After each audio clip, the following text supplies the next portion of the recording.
Hey guys, and welcome back to my channel. If you're new here, welcome. Thank you so much for clicking in on the video. As you can tell by the title, today we are making stuffed jumbo shells. Now this recipe that I'm making today does include meat, but feel free to leave out the meat and just use regular pasta sauce if you wish.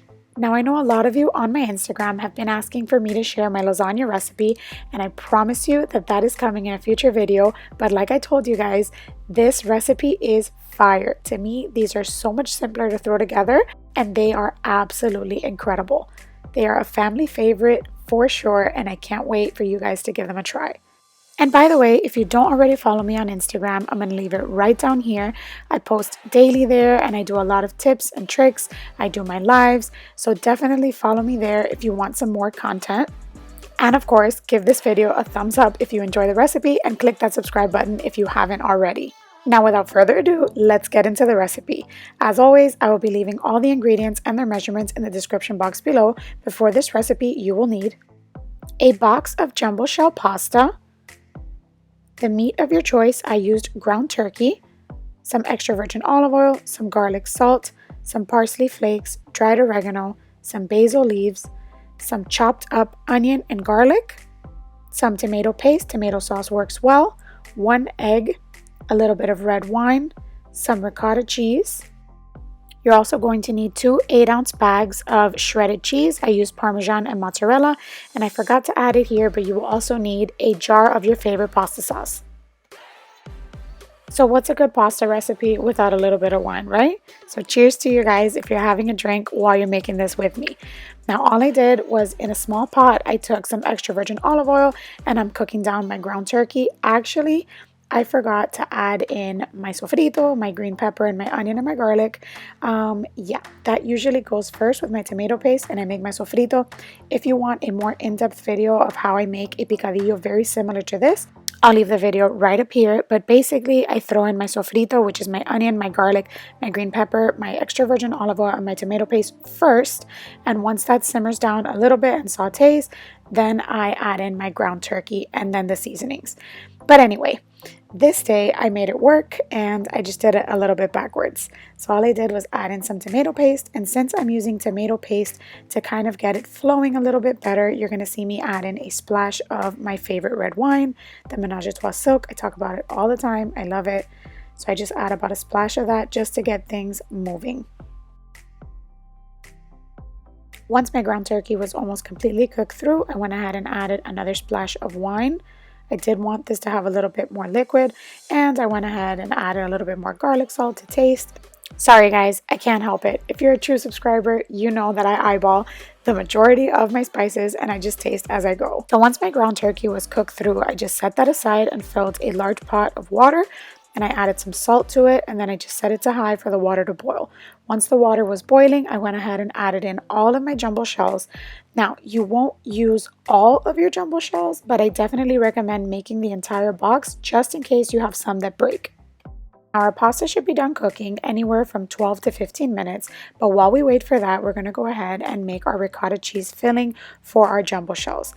Now what I did was I took half of this container. This is a large container. I'll leave the measurement down below, but you need about 15 ounces of ricotta cheese. If you have a smaller container, go ahead and add the entire container. Then you're just going to crack 1 egg inside.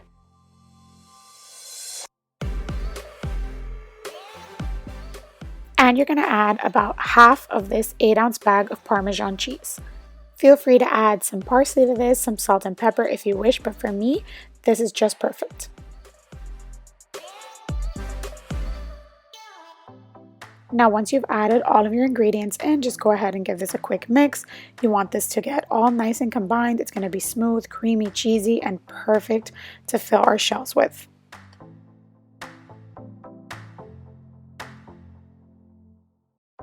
Now, once your pasta shells are done cooking, what I recommend is that you lay them out on a baking sheet. Now, what I did was I just used a cookie sheet today, and the reason for this is that I don't want them to stick to each other because if they stick to each other and then you have to try and take them apart, they can easily rip. So you really want to avoid that. You want the shells to hold their shape. Now what I did was I took a jar of my favorite pasta sauce. I used marinara sauce, and I highly recommend marinara sauce for this recipe. It's my favorite. I just added it to my ground turkey mixture and I just mixed it all together. Next, you're gonna ladle in a thin layer of that meat sauce on the bottom. Like I said, if you're choosing to make this without meat, go ahead and just ladle in your sauce. Next, we're gonna start filling our jumbo shells, and all you're gonna do is take one shell at a time, and you're gonna take about a spoonful of your ricotta cheese mixture and just add it inside. Once it's filled, you're just gonna fold it closed and lay it cheese side up in your meat sauce. I don't recommend that you lay them open side down because it will just get all melty and spill out once you put it in the oven. So just go ahead and repeat the process for as many jumbo shells as you can fit in your baking tray. I forgot to mention I am using a Pyrex glass tray, and this is a 9 by 13.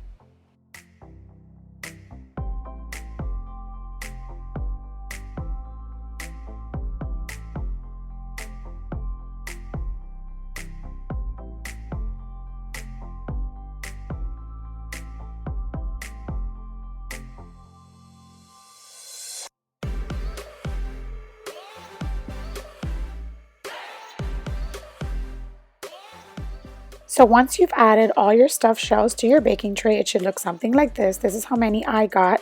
And then all I'm going to do next is ladle my meat sauce all over the top of my stuffed shells.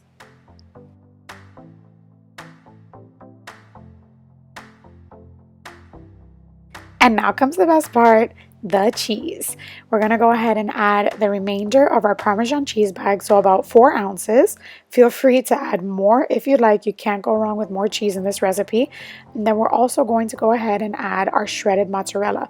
For the mozzarella, I am using an entire 8-ounce bag, and I'm just gonna make sure that I top this completely.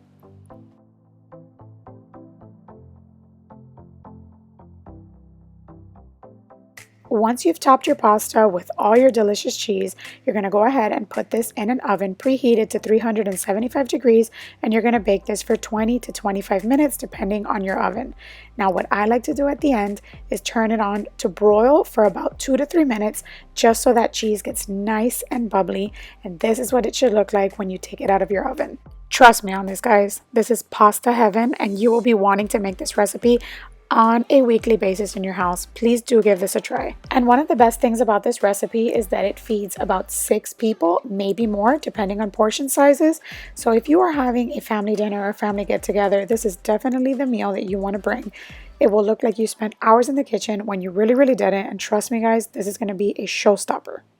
Well, guys, that's it for the recipe. I really hope you enjoyed it. I do hope you give this a try. Don't forget to tag me on Instagram if you do. We are almost at 80 subscribers, and we are at over 300 on Instagram, and it means so much to me, guys. Thank you so much for the continued support.